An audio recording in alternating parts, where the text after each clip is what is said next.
pleased now to be joined by the one, the only. 8 cakes is, got to get me one of those cakes. It's Marlon Anderson, Phillies pre and post for Comcast Sportsnet. Hey, Marlon, thanks so much for joining us. Glad to be with you guys today. How's it going? We're doing okay, and we're always happier to talk Phillies baseball, I think, after a win than a loss, and they were able to snap a little losing streak last night. What stood out to you first and foremost out of that game last night?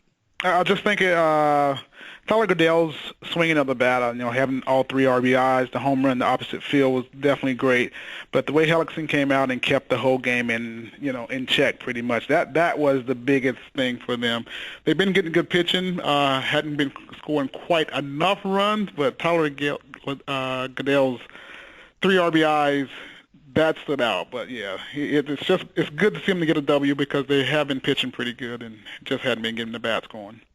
Marlon, I wanted to ask you, we spoke with Ryan Lawrence, he's one of the beat writers yesterday, and he mentioned the fact that the Phillies, this isn't a recent thing, that the Phillies have had issues scoring runs for years now. They've just been inconsistent, and I was wondering your perception. Now, you played the game. What is your perception of why, not just this year's Phillies, but it seems like the Phillies continually have had inconsistent offenses?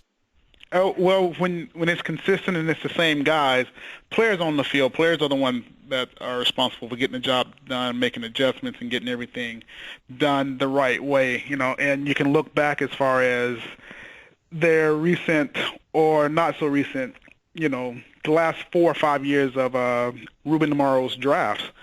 That's how you get better as a team, They're not going to sign a lot of free agent guys to come here at this time, so they were trying to develop guys. So that goes to your draft. You draft players, and you can only bring up and have the players in your organization that you're drafted and developed. So for me, that's where the majority of the focus needs to go on. It's like they just haven't gotten the players that are performing at the big league level on a consistent basis. So the natural follow-up to that, Marlon, and Marlon Anderson's with us here on the Sports Bash, would be, because we had Scott Profrock on the other day as well, and from my view, and I'm no baseball expert, but it sure looks like the farm system is really stocked. Do you agree with that? Well, it's stocked through some trades that they've made recently and some good players that they've drafted. And I think it's exciting to see what these guys are going to be able to come to the big league level and be able to do. And I think it's not going to be an overnight shift because no player comes to the big leagues and takes off. Tommy Joseph, he's had some ups and downs. He's hitting the ball well. He's a power guy. But do they have another power guy in that organization that can come in and, hit in the middle of the lineup with him and Franco? So for me, it's going to be those guys that come up. They got to develop. They got to be really good. They have to be good because if not, then the same trend of not scoring runs is going to happen.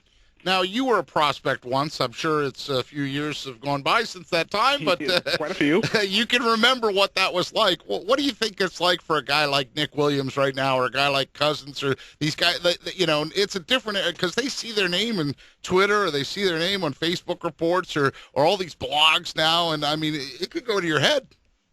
Well, I don't know about going to the head as much as just understanding that. I had this conversation with Pete Mackanin yesterday.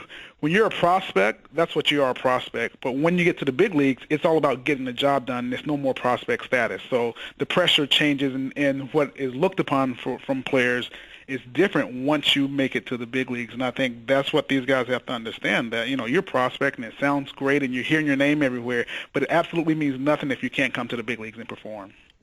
We're talking with Marlon Anderson of CSN Philly. He'll be part of the pre- and post-game analysis tonight, along with Michael Barkan. So you got a change of teammates there on the set tonight, right? Yep. Yeah. Michael, he hadn't been in all week. He's been traveling. Got to give him a little hard time about all that traveling he's been doing.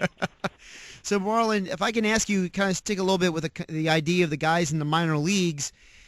You have a situation where a lot of people expect Jeremy Hellickson to get traded, and it looks like Jake Thompson, who is aligned up with him in his rotation at AAA, is going to take his place. When you're a guy in the minor leagues, if you can look back when you came up, what was it like to be a guy who's expected to come in and fill a slot? Well, it was different for me because I came up in September, and I knew I wasn't coming up before September, came about. in today's game is, it's turned into if a player is hot and they're doing good, then we bring him up now while he's hot and, see what he's going to be and see what he can do. And, every situation is always different. It's the biggest, it's the most exciting thing that ever happens to a player is getting called to the big leagues for the first time. And I think it's where everybody wants to be. But again, it's for me, I don't know what translates into a guy being ready now, because you can put up numbers for, I think Thompson has put up, 6 or 7 great starts, and it's great. But there's going to always be a learning curve when he comes to the big leagues. Like, you can't expect for him to come and, step in where Hellickson did last night and be that same guy, every night. There's a learning curve. There's some learning to be done. But you like the excitement of having young guys in your organization that are doing well, that you are expecting to come here. And the fans want to see them. The organization wants to see them. But you're never going to know what they are until they get here in the big leagues and start after start, day after day, learn to make the adjustments and become those pitchers. Everybody gets that day in the big leagues. What's too young? I don't know these days. Yeah. There's a lot of young players coming up for a lot of different organizations. Some of them thrive, some of them do well, but you also see sometimes to where they have setbacks as well. So I'm looking forward to seeing what these guys have, because bottom line, once Hellickson's gone, they don't have anybody else, so they got to bring somebody up. And normally you bring up the hot guy, the guy with the hot hand.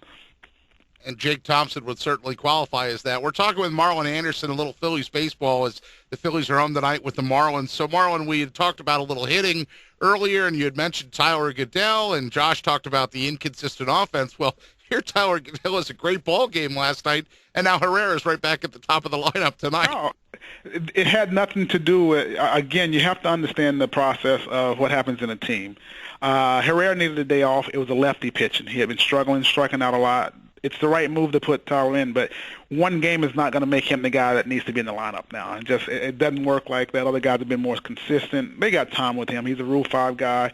I think it's good to let him go back to the bench on a good note than to come out, play today, go 0 for 5 with 4 strikeouts, and then put him back on the bench. So I understand Pete's movement. I expected Herrera to be back in the lineup today, and expected Ashley as well with the righty on the mound tonight. And then how about the guy in the 4 spot? Because for the third time in 7 games on this homestand, and of course I got to give the guy credit. This is right from at Marshall Harris CSN. Third time in 7 games, big piece, batting cleanup. Well, what are your thoughts on Ryan Howard? Is that just them auditioning him?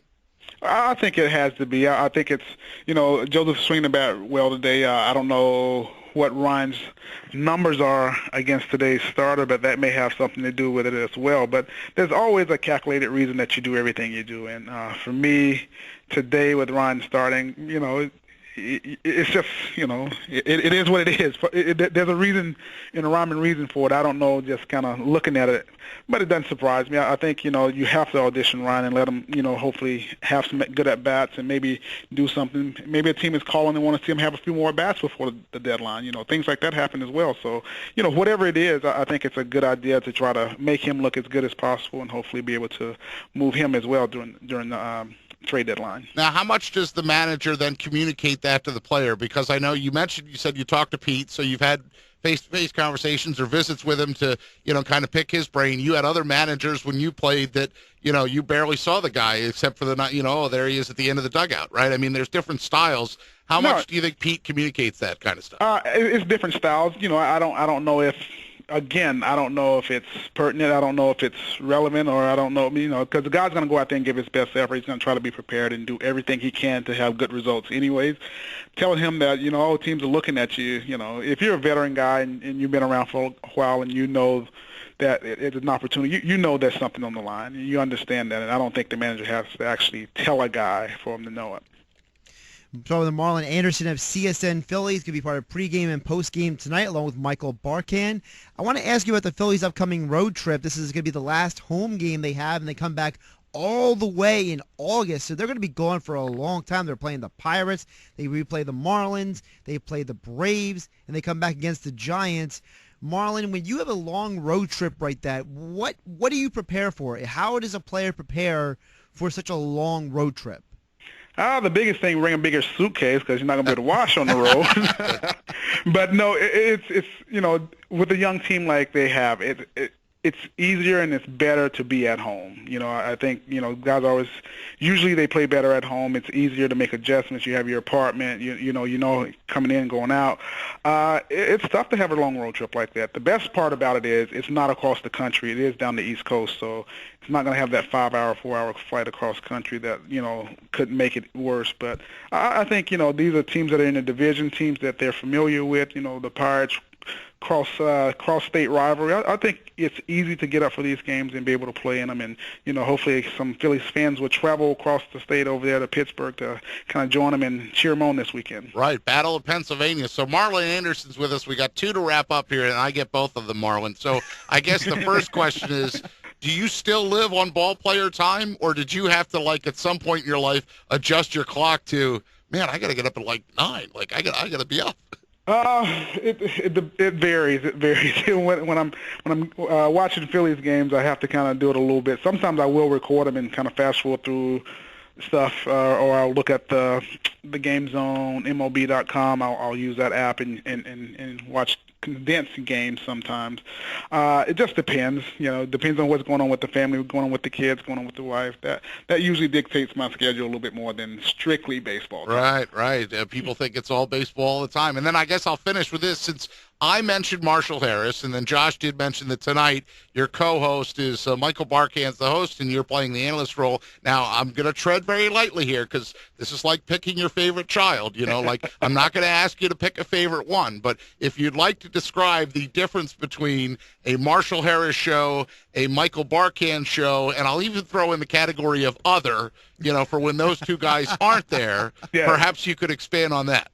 Well, I'll take Michael first. Everybody knows Michael is a personality. His personality goes, and he's emotional about sports, as we all know. And I love it because sometimes he'll throw things out there and he'll go off on a tangent, and he's and I'm the guy that can kind of reel it in a little bit and kind of literally explain to him from a player's personnel. But he listens. He's a guy that kind of takes your knowledge for man, I've never looked at it that way. I've never seen it that way. I've never heard it that way. So I love that part of him, but I love his energy, what he brings, and he's such a professional. He's been doing it for so long that he knows all the ins and outs of it. So I love working with Michael. Marshall, I love working with Marshall for the simple fact that, I can treat him like a little brother, and I can argue him, tell him why he's wrong. That's why I tell him all the time. I'm telling you why you're wrong. You're not right because of, and it's always a battle and a competition in with the standout stars and stuff like that. But he doesn't even pick a standout star. He just lets the fans pick it. But we have a good time because I treat him like a little brother because I got a brother about his age, and I kind of give him a hard time and tell him consistently why he's wrong about something. Well, and that translates on TV, but we're looking forward to seeing you tonight. And just what you said about Michael Barkan, that he listens and you get to kind of explain to him from that knowledgeable point. That's why we like having you as a guest here on 97.3, Marlon, because you can explain to guys like Mike Gill, Josh, and I how the game really works, and we appreciate your time, buddy. Thanks for having me, guys. Appreciate it.